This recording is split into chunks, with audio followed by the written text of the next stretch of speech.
তিনটি বস্তু মানুষকে ধ্বংস করে দেয়: লোভ, হিংসা ও অহংকার।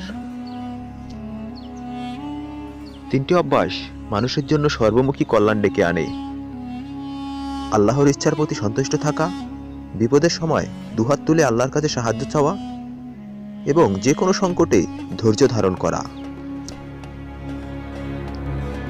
ক্রোধ মনুষ্যত্বের আলোকশিখা নির্বাপিত করে দেয়। মানব জীবনের সবচেয়ে বড় কৃতিত্ব হচ্ছে তার মন এবং জবানকে নিয়ন্ত্রণের মধ্যে রাখতে সামর্থ্য হওয়া। দুই ধরনের লোক কখনো তৃপ্ত হতে পারে না: জ্ঞানের অন্বেষী এবং সম্পদের লোভীরা।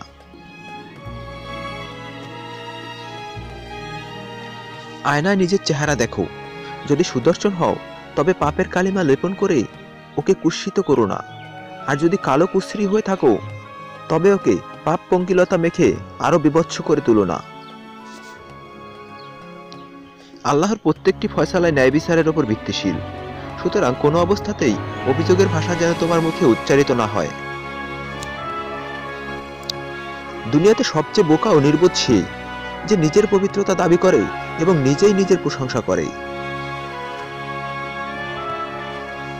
যদি কোনো আলেমকে অন্য আলেমদের নামে মন্দ কথা বলতে দেখো, তাকে এড়িয়ে চলো। লোকের প্রশংসা আনন্দিত হতে এবং লোকের নিন্দায় দুঃখিত হতে আপনার অন্তরকে প্রশ্রয় দিবেন না।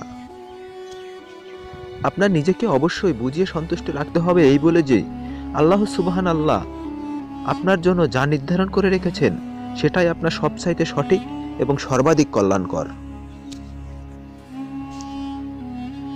আপনি যা ভালোবাসেন তা অর্জন করতে হলে আপনাকে অবশ্যই আপনার অপছন্দের বিষয়টিকে ধৈর্য ধারণ করতে হবে।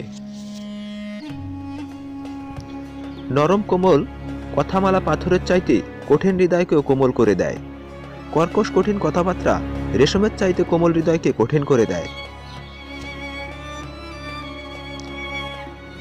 যে ব্যক্তি অন্যের খারাপ চরিত্র নিয়ে অভিযোগ করল, সে নিজের চরিত্রের খারাপ দিকটি প্রকাশ করে দিল।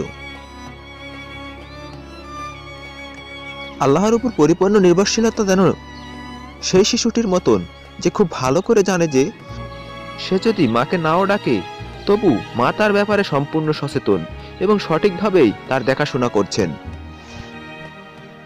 যদিও মানুষের হয়তো জ্ঞান রয়েছে, কিন্তু সেই জ্ঞান তাদের জন্য অর্থহীন যতক্ষণ তাদের বুদ্ধিমত্তার সংযোগ না ঘটবে।